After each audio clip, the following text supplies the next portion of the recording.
El domingo de la quinta semana de Cuaresma del ciclo C, el evangelio que toque es el de Juan 8, 1 al 11. En aquel tiempo Jesús se retiró al monte de los Olivos. Al amanecer se presentó de nuevo en el templo, y todo el pueblo acudía a él, y sentándose les enseñaba. Los escribas y fariseos le traen una mujer sorprendida en adulterio, y colocándola en medio le dijeron: Maestro, esta mujer ha sido sorprendida en flagrante adulterio. La ley de Moisés nos manda apedrear a las adúlteras. ¿Tú qué dices? Le preguntaban esto para comprometerlo y poder acusarlo. Pero Jesús, inclinándose, escribía con el dedo en el suelo. Como insistían en preguntarle, se incorporó y les dijo: El que esté sin pecado, que le tire la primera piedra. E inclinándose otra vez, siguió escribiendo. Ellos al oírlo se fueron escabullendo uno a uno, empezando por los más viejos. Y quedó solo Jesús, con la mujer en medio, que seguía allí delante. Jesús se incorporó y le preguntó: Mujer, ¿dónde están los que te acusan? ¿Ninguno te ha condenado? Ella contestó: Ninguno, Señor. Y Jesús le dijo: Tampoco yo te condeno, anda, y en adelante no peques más. El texto de hoy empieza contándonos que en aquel tiempo Jesús se retiró al monte de los Olivos. Cuando Jesús viajaba a Jerusalén solía quedarse o en el monte de los Olivos, que es la colina que está justo al frente de la ciudad de Jerusalén, o en Betania, en casa de Lázaro, Marta y María, que está detrás del monte de los Olivos. Y lo primero que hace Juan en el relato es describirnos la escena. Dice el texto: Al amanecer se presentó de nuevo en el templo y todo el pueblo acudía a él. La gente de campo suele iniciar sus actividades temprano, y aquí Juan nos dice que Jesús se dirigió al templo muy temprano, al amanecer. El templo era el centro religioso, económico y político de todo Israel y era siempre visitado por muchísima gente. En ese tiempo el templo ocupaba algo menos de la tercera parte de toda la ciudad. Tenía edificios y espacios abiertos y explanadas en donde la gente se podía reunir. Probablemente en esos espacios, Juan nos dice que sentándose, Jesús les enseñaba. Este dato es importante, pues así como los maestros se sentaban para enseñar, también lo hacían los jueces a fin de impartir justicia. Y acá Jesús hará de ambos. Recordemos que eran días de fiesta y muchísima gente de todas partes de Israel iban a Jerusalén para las celebraciones, y la ciudad se multiplicaba en población. Entonces, preparado el escenario, Juan pasa a relatarnos el incidente. Dice el texto que los escribas y los fariseos le traen a una mujer sorprendida en adulterio y colocándola en medio le dijeron: Maestro, esta mujer ha sido sorprendida en flagrante adulterio. Escribas y fariseos conformaban el grupo de los que cuestionaban constantemente las enseñanzas de Jesús. Su crítica era que Jesús no seguía la ley de Moisés, como se esperaba de todo judío piadoso. Y podemos imaginar que se trató de una escena bastante violenta. La mujer es arrastrada a la fuerza en contra de su voluntad e interrumpiendo las enseñanzas de Jesús y delante de todo el pueblo, la exponen a una vergüenza pública. Y la acusan delante de toda esa multitud de peregrinos de haber cometido adulterio. Dice el texto que la acusan de flagrante adulterio. Eso significa que fue descubierta infraganti, en flagrancia, cometiendo adulterio. Su falta era evidente y no había necesidad de demostrarla. Ella era claramente culpable de adulterio. Aquí lo que está en discusión no es su pecado, sino cómo se la castiga. Aunque tampoco había en esto nada que discutir, pues la ley indicaba claramente que la pena indicada para estos casos era la muerte. Es entonces cuando le piden a Jesús que actúe como juez. Y le dicen: La ley de Moisés nos manda apedrear a las adúlteras. ¿Tú qué dices? Primero le recuerdan a Jesús que para estos casos la ley indicaba la pena de muerte, y luego le piden que dé su sentencia. Se podrán imaginar cómo estaba la mujer, no solo terriblemente maltratada y avergonzada porque su pecado había quedado en evidencia delante de todo el pueblo, sino completamente segura de que la matarán y que de ésta no saldrá viva. Juan nos dice que el motivo de fondo no fue sentenciar a la mujer. Ellos sabían lo que mandaba la ley. Le preguntaban esto para comprometerlo y poder acusarlo. Y esto porque Jesús había venido enseñando acerca de la bondad, la misericordia y el perdón de Dios. Y su enseñanza en algunos casos parecía contradecir lo que dice la ley. En realidad a los escribas y fariseos no les interesaba la justicia, ni tampoco le interesaba la mujer, ni lo que le fuese a pasar. A ellos solo les interesaba atrapar y acusar a Jesús.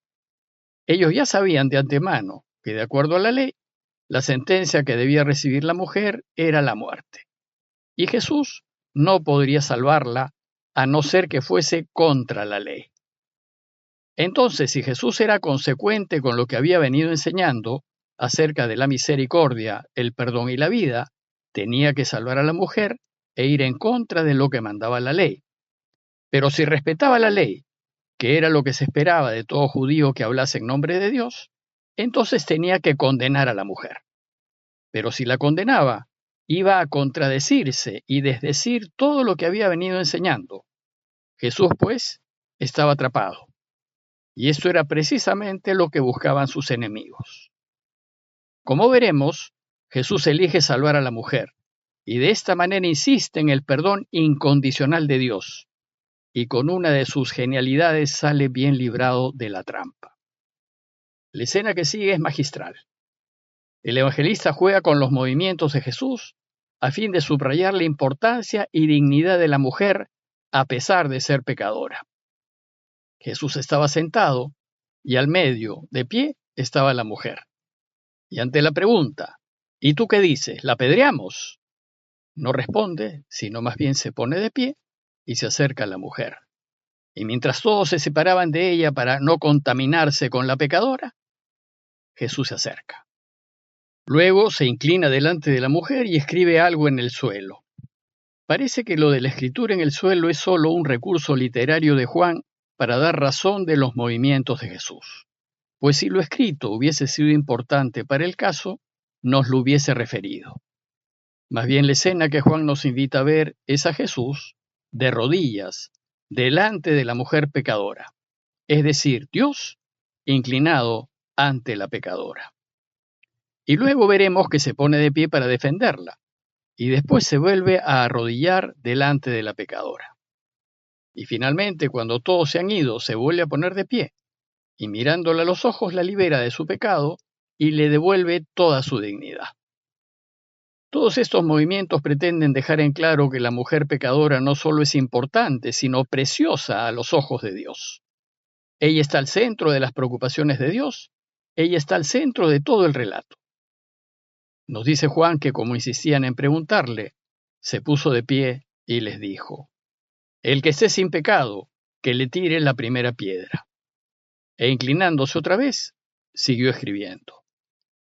Jesús defiende a la mujer no por ser pecadora, sino por ser una hija de Dios en peligro de muerte. Jesús no defiende el pecado de la mujer, defiende a la mujer, porque ella está en necesidad, porque ha caído en lo más hondo y está a punto de morir. ¿Y cómo la defiende?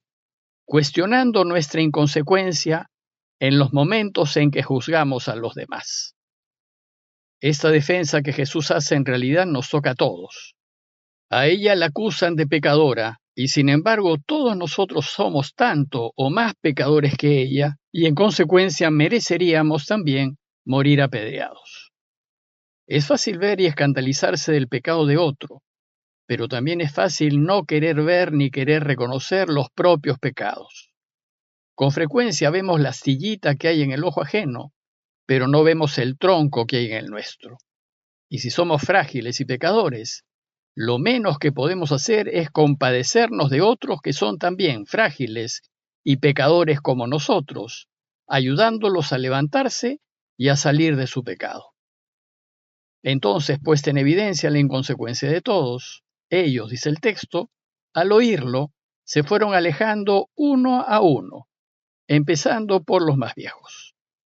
Empezando por los más viejos es otra constatación de la fragilidad humana. Y si no hemos sido puestos en medio, como la mujer, y quedar avergonzados delante de todos, es porque Dios ha tenido compasión de nosotros, porque hemos tenido suerte de que nuestros pecados no hayan sido descubiertos. La conclusión del hecho es realmente extraordinaria. En ella Juan nos muestra cómo actúa Dios con nosotros, nos muestra cómo es su corazón. Y nos dice el texto que al final quedó solo Jesús con la mujer en medio que seguía allí delante. Jesús se incorporó y le preguntó: Mujer, ¿dónde están los que te acusan? ¿Ninguno te ha condenado? Sus primeras preguntas son para aliviar a la mujer, para que ella caiga en cuenta que nadie la acusa y que si hace unos minutos estaba a punto de morir, ahora podía seguir viviendo y empezar de nuevo. La mujer probablemente no se lo podía creer. Ella sin dudas se daba por muerta, y así en medio de su asombro contestó: Ninguno, Señor. Y entonces Jesús le dijo: Tampoco yo te condeno. Anda y en adelante no peques más. Como ven, Jesús no la recrimina, ni le llama la atención, ni la castiga. Solo le dice: Anda, vete, quedas libre.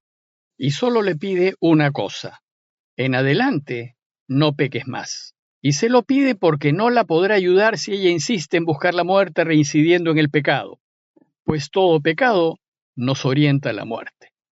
Por eso Jesús le dice: no peques más para que vivas. Pidámosle a Dios su ayuda y su gracia para hacer lo que nos pide, y que en adelante no hagamos daño, que en adelante no pequemos más, a fin de que vivamos. Parroquia de Fátima, Miraflores, Lima.